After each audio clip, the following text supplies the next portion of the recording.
चैत्र माह के शुक्ल पक्ष की एकादशी को कामदा एकादशी व्रत रखा जाएगा। ये अप्रैल माह का पहला एकादशी व्रत होगा। एकादशी व्रत भगवान विष्णु को समर्पित है। मान्यता है कि एकादशी व्रत करने से भगवान विष्णु की कृपा से मनवांछित फल की प्राप्ति होती है और पापों से मुक्ति मिलती है।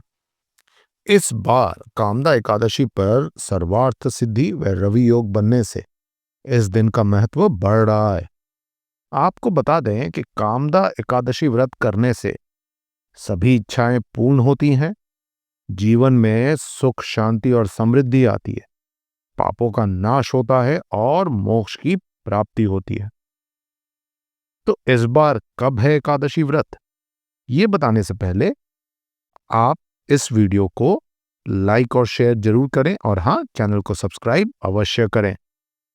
पंचांग के अनुसार एकादशी तिथि 7 अप्रैल 2025 को रात 8 बजे प्रारंभ होगी और एकादशी का समापन 8 अप्रैल 2025 को रात 9:12 पर होगा। उदया तिथि में कामदा एकादशी व्रत 8 अप्रैल 2025 को रखा जाएगा। कामदा एकादशी का पूजन मुहूर्त है ब्रह्म मुहूर्त 4:32 AM से 5:18 AM तक। अभिजीत मुहूर्त 11:58 AM से 12:48 PM तक। विजय मुहूर्त 2:30 PM से 3:20 PM तक। अमृतकाल 6:13 AM से 7:55 AM तक।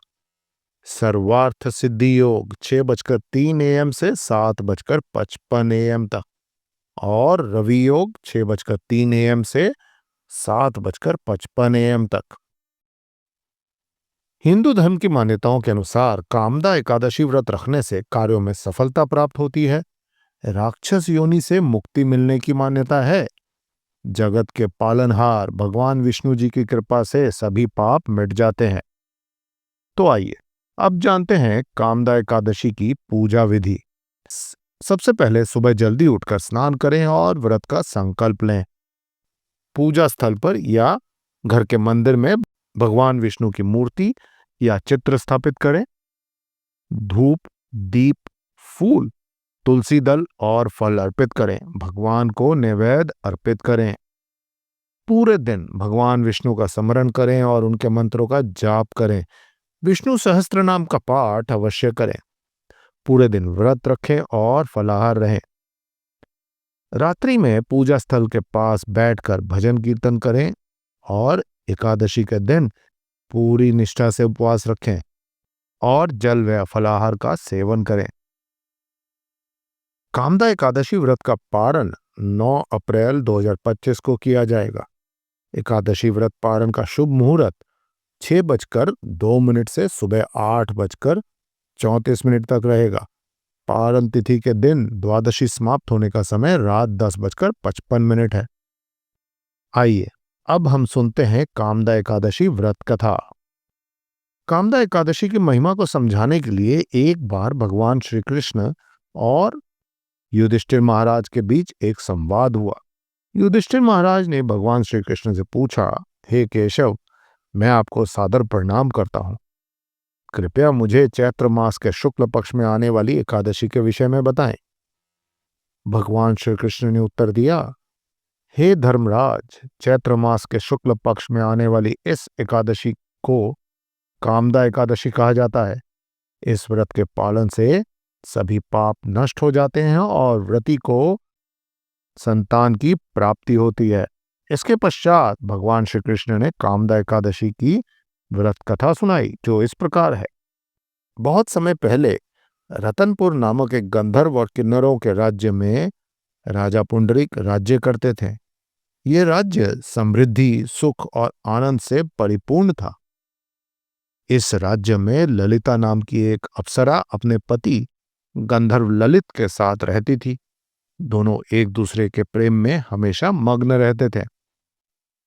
एक दिन ललित राजा पुंडरकर के दरबार में नृत्य करने के लिए गया। वहां वो गाना प्रस्तुत कर रहा था, लेकिन उसकी प्रियतमा पत्नी ललिता उसके साथ नहीं थी। नृत्य और गान करते समय ललित को अपनी पत्नी ललिता की याद आ गई। इस कारण उसका नृत्य मंथर हो गया और उसके स्वर लड़खड़ाने लगे। राजा पुंडरीक के दरबार में गंधर्व ललित के नृत्य और गान में गलती के कारण उसकी पत्नी ललिता की याद थी। दरबार में उपस्थित श्रेष्ठ नागराज कंकोटक ने यह बात जान ली। उन्होंने राजा पुंडरीक को बताया कि ललित का ध्यान नृत्य में नहीं था और वो अपनी पत्नी को याद कर रहा था। ये सुनकर राजा पुंडरीक को क्रोध आ गया। उन्होंने गंधर्व ललित को श्राप दे दिया। मूर्ख, मेरे सामने गान करते समय अपनी पत्नी को याद कर रहा है। मैं तुझे राक्षस बनने का श्राप देता हूं। जैसे ही राजा ने यह कहा, गंधर्व ललित का रूप तुरंत बदल गया। वो एक भयंकर राक्षस बन गया। उसका विशाल और डरावना चेहरा, भयानक आंखें और विकराल शरीर देखकर हर कोई भयभीत हो जाता। वो अपने कर्मों का फल भोगने लगा। जब ललिता को अपने पति के राक्षस बनने की खबर मिली तो वो अत्यंत दुखी हो गई। अपने पति को इस भयानक रूप में देखकर वो सोचने लगी, मैं क्या करूं, कहां जाऊं? मेरे पति अत्यंत कष्ट में हैं। वो रोते हुए अपने पति के पीछे पीछे जंगल में भटकने लगी। तभी उसे एक सुंदर आश्रम दिखाई दिया जहां एक ऋषि ध्यानमग्न बैठे थे। ललिता तुरंत उनके पास गई और उन्हें प्रणाम करके उनके सामने खड़ी हो गई। ऋषि ने उसे दुखी देखकर पूछा, तुम कौन हो और यहाँ कैसे आई? ललिता ने कहा, हे महामुनि, मेरा नाम ललिता है। मेरे पति अपने पापों के कारण राक्षस बन गए हैं और इस घने जंगल में भटक रहे हैं। मैं उन्हें इस अवस्था में नहीं देख सकती। कृपया मुझे कोई ऐसा उपाय बताएं जिससे मेरा पति इस राक्षस योनि से मुक्त हो सके। ऋषि ने ललिता से कहा, हे पुत्री, ये समय चैत्र मास के शुक्ल पक्ष की कामदा एकादशी का है, जो सभी पापों को नष्ट करने वाली और अत्यंत शुभ है। तुम विधि पूर्वक इस एकादशी को कामदा एकादशी का व्रत करो और उसके व्रत का पुण्य अपने पति को दान कर दो। इससे तुम्हारे पति के सभी पाप एक क्षण में नष्ट हो जाएंगे। ललिता ने ऋषि के कहे अनुसार कामदा एकादशी का व्रत रखा और अपने व्रत का पुण्य अपने पति को दान कर दिया। जैसे ही ललिता ने ऐसा किया, उसके पति ललित के सभी पाप क्षण भर में नष्ट हो गए और वो अपने दिव्य स्वरूप में लौट आए। कामदा एकादशी व्रत के प्रभाव से पति पत्नी दोनों पहले से भी अधिक सुंदर रूप में परिवर्तित हो गए। वे स्वर्गलोक को प्रस्थान कर गए।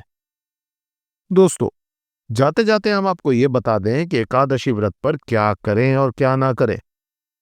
कामदा एकादशी के दिन चावल, प्याज, लहसुन, मांसाहारी भोजन, दालें, अनाज, गेहूं आदि का सेवन ना करें। इस दिन तुलसी तोड़ने से बचें। व्रत के दौरान फल, आलू, दूध और दही खाएं। भगवान विष्णु को भोग, फल, फूल चढ़ाएं और अन्य पवित्र अनुष्ठान करें। कामदा एकादशी के समय महामंत्र, विष्णु सहस्त्रनाम, कीर्तन और विष्णु आरती का जाप करना उचित है। उपवास के दौरान भोजन और पानी को ना छूने की सलाह दी जाती है। हालांकि जो लोग निर्जला एकादशी नहीं रख सकते, वे फल और दूध का सेवन कर सकते हैं। व्रत सूर्योदय से शुरू होना चाहिए और सूर्यास्त पर समाप्त होना चाहिए। दोस्तों, आपको हमारी ये वीडियो कैसे लगी, हमें अपने विचार कमेंट बॉक्स पर लिखकर जरूर भेजें और हाँ, वीडियो को लाइक, शेयर और सब्सक्राइब चैनल को अवश्य करें। धन्यवाद।